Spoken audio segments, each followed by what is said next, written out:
Whatever critics may say about Serge Losique, everyone agrees that he's unstoppable. The 87-year-old founder of Montreal's World Film Festival, WFF, has again avoided the collapse of his annual summer event, this time by barely making the August 1st deadline for a $31,000 deposit on a tax debt of nearly $500,000. In recent years, Mr. Losique has overcome a number of end-time scenarios for the festival he started 42 years ago.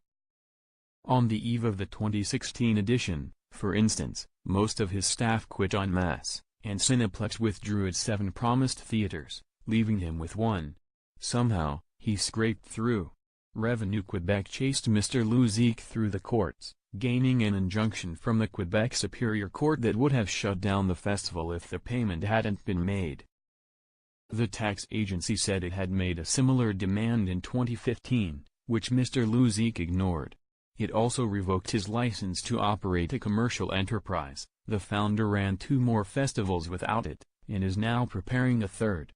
"They gave you a chance," a Superior Court judge told Mr. Losique. "That's a terrific piece of judicial understatement. Please, Mr. Taxman, let me pay a small deposit on money owed when I'm 87. Mr. Losique is now in a characteristic scramble to pull a 12-day festival together at the last minute. As of late last week, there were no films or theaters listed on its website for an event that starts August 23rd.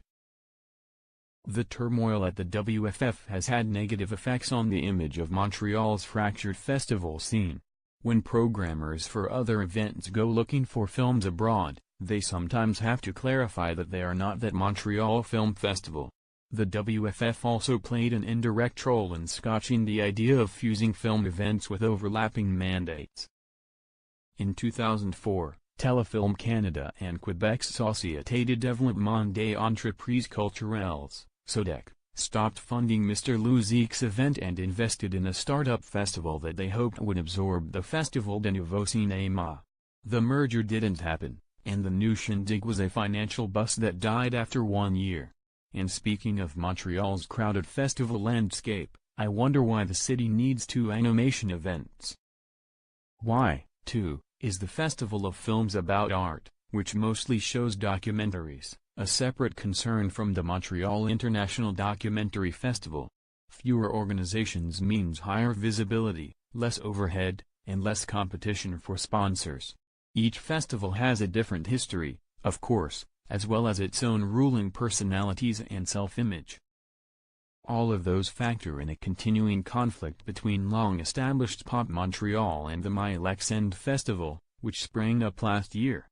Both run in September, and are pitched to an indie music crowd. Mylexend headlines with Broken Social Scene. Pop Montreal's 5-day schedule opens September 26th with a show by Curta Pirate. Mylexend, however, is a corporate creation, beamed into a trendy corner of the city by La Tribu, an entertainment company that is partly bankrolled by high-profile entrepreneur Alexander Taillefer.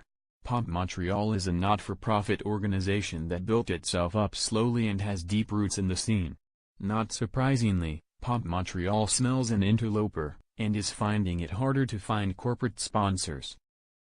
Dan Seligman, the festival's artistic director, summed up his new competitor as a generic corporate interest trying to cash in on whatever buzz or reputation Mylexend has.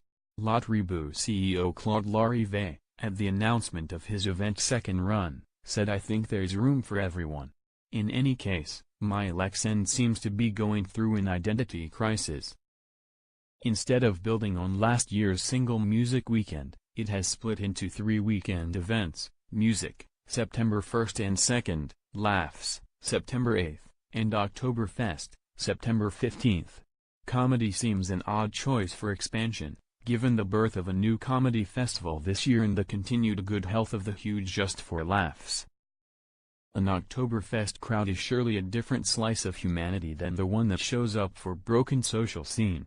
Mylexend seems to be hedging its bets, and possibly blurring its brand.